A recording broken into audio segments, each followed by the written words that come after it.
Hello दोस्तों, कैसे हैं आप। मैं सरिता भारोठिया बुक शुग विद चाय पर आपका हार्दिक स्वागत करती हूँ। नकुल एक समझदार लड़का था, लेकिन वो पढ़ाई करने से बहुत बचता था। उसे पढ़ना बिल्कुल नहीं पसंद था। एक दिन उसके हाथ से उसका जो सबसे फेवरेट कप था वो टूट गया गिरकर। उसकी मम्मी ने जब देखा तो उसे थोड़ा सा डांटा और कहा कि ऐसा है, अब ये लो पैसे और तुम खुद जाकर नया कप खरीद कर लाओगे। नकुल को ये बात बहुत पसंद आई, क्योंकि उसे पहली बार किसी ने ऐसा काम सौंपा था कि वो खुद से पैसे लेकर बाजार जाएगा और अपने लिए पसंदीदा कप खरीदेगा। और एक बात और उसे मजा आ रही थी सोचकर कि अब वो जब बाजार जाएगा तो उसे पढ़ना भी नहीं पड़ेगा। खैर, नकुल बाजार निकला। उसने बहुत सारी दुकानों पर देखा, लेकिन उसे कोई कप पसंद ही नहीं आ रहा था। क्योंकि कोई कप था जिसकी डिजाइन उसे नहीं पसंद थी, किसी का रंग नहीं पसंद था, और कोई कप टेढ़ा मेढ़ा रहता था। तो इस वजह से वो कोई कप पसंद नहीं कर पा रहा था। और जब उसे कोई कप पसंद नहीं आया तो वो उदास होकर अपने घर लौटने लगा। जब वो लौट रहा था तभी नकुल की नजर सामने एक दुकान पर पड़ी, जहां लाल रंग का बहुत खूबसूरत सा चमकीला कप रखा हुआ था। नकुल ने सोचा, यही तो वो कप था जिसे मैं ढूंढ रहा था। चलो दुकानदार से पूछते हैं इसका दाम। नकुल ने दुकान के अंदर गया और उसने दुकानदार से उसका दाम पूछा। तो दुकानदार ने उसे रेट बताया। नकुल ने उसे खरीद लिया। कहा, ये तो बहुत शानदार कप है, मैं यही तो चाहता था। और उसे लेकर वो अपने घर आ गया। नकुल ने कप माँ को दिखाया। माँ को भी कप बहुत पसंद आया और ये देखकर नकुल और खुश हो गया कि मेरी पसंद तो माँ को भी पसंद आ रही है। वो कप से खेलने लगा और खेलते खेलते कब उसे नींद आ गई उसे खुद नहीं पता चला। वो गहरी नींद में सो गया। नकुल गहरी नींद में सो रहा था कि तभी उसे आवाज आई, सुनो सुनो, मैं कब बोल रहा हूँ। नकुल ने कहा, कब? तुम मुझसे बातें कर रहे हो, ये कैसे? कब बोला कि मुझे पता है मैं तुम्हें बहुत पसंद हूँ, लेकिन तुम जानते हो मैं आज जितना खूबसूरत हूँ पहले वैसा बिल्कुल नहीं था।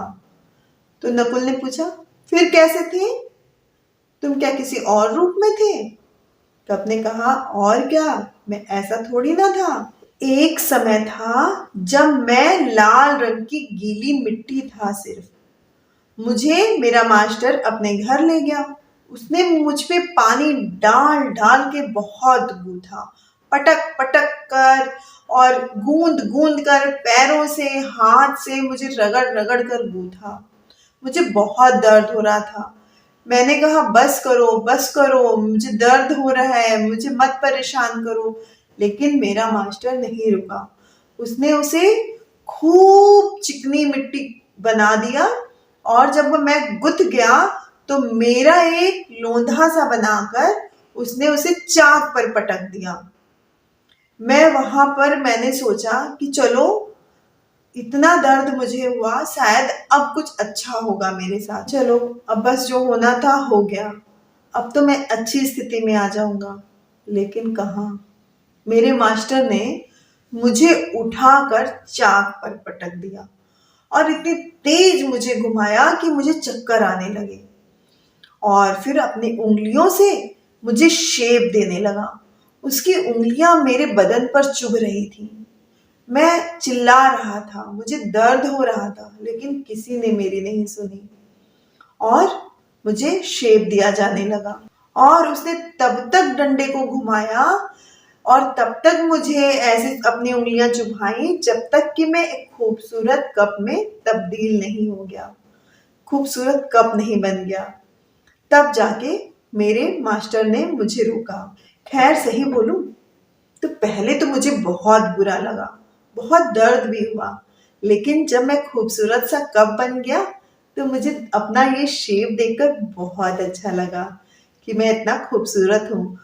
और इसके बाद फिर मुझे लगा कि चलो, अब तो फाइनली मैं आराम से रह सकता हूँ। लेकिन अभी कहाँ, फिर मेरे मालिक ने उठाया मुझे और एक खूब दहकती हुई भट्ठी में मुझे डाल दिया। मुझे इतनी जलन हो रही थी, मैं जला जा रहा था, लेकिन मेरे मालिक को मुझ पर कोई दया नहीं आई। वो तो बस मुझे भट्ठी में बंद करके बहुत खुश था और मैं जला जा रहा था। आग की तपन से मेरा पूरा बदन जल रहा था। मुझे तो लगा मैं पूरा राख ही हो जाऊंगा। मैंने अपने मालिक को आवाज दी कि मुझे निकालो यहाँ से, मुझे निकालो, नहीं तो मैं जलकर राख हो जाऊंगा। लेकिन मेरा मालिक यही बोलता रहा, थोड़ी देर और, अभी थोड़ी देर और, अभी तुम्हें इसकी जरूरत है। और जब उसने मुझे फाइनली निकाला तो मैं और ताकतवर बन चुका था। मेरी खूबसूरती और ताकत दोनों और बढ़ चुकी थी और मेरी ये ताकत और मजबूती देखकर मेरा मास्टर भी बहुत खुश था। फिर उसने मुझे रंगने के लिए रंगरेज के पास भेज दिया। वहां मुझ पर खूबसूरत सा रंग चढ़ाया गया। फाइनली मुझे ये आकार और रंग डिजाइन सब मुझे मिल गई। मैं पहले मेहनत से बहुत घबराता था। मुझे लगता था मैं जैसा हूं वैसा खुश हूं, लेकिन ऐसे में रहता तो सिर्फ मिट्टी ही रह जाता ना। मुझे मेरे मालिक ने इतना ज्यादा गढ़ा, तपाया, पीटा, सब कुछ किया, तब जाकर मुझे ये रूप मिला। और मैं कह सकता हूँ गर्व से कि मैं दुनिया का सबसे शानदार कप हूँ। अगर मैं इतनी मेहनत और इतना संघर्ष नहीं करता तो क्या मुझे ये रूप मिलता। नकुल को अब मेहनत की जो महत्व था उसे वो समझ में आ रहा था। वो कप की सारी बातें बहुत ध्यान से सुन रहा था और उसे समझ में आ गया कि मेहनत का क्या मूल्य होता है, उसका क्या महत्व होता है। ये सब सोचते सोचते नकुल की आंख खुल गई और सपने में ही सही नकुल को मेहनत का महत्व समझ में आ गया और उसने सोचा कि अब वो भी बहुत मेहनत करेगा, बहुत ईमानदारी से अपना काम करेगा, मन लगाकर पढ़ाई करेगा, ताकि वो भी एक सफल आदमी बन सके। तो दोस्तों, ऐसी ही कहानियां और सुनने के लिए मुझे फॉलो करना बिल्कुल मत भूलिएगा और जाते जाते मेरे चैनल को लाइक, शेयर, सब्सक्राइब भी कर दीजिए, ताकि जब भी मेरी कोई वीडियो अपलोड हो आप उसे तुरंत सुन पाए। नमस्कार।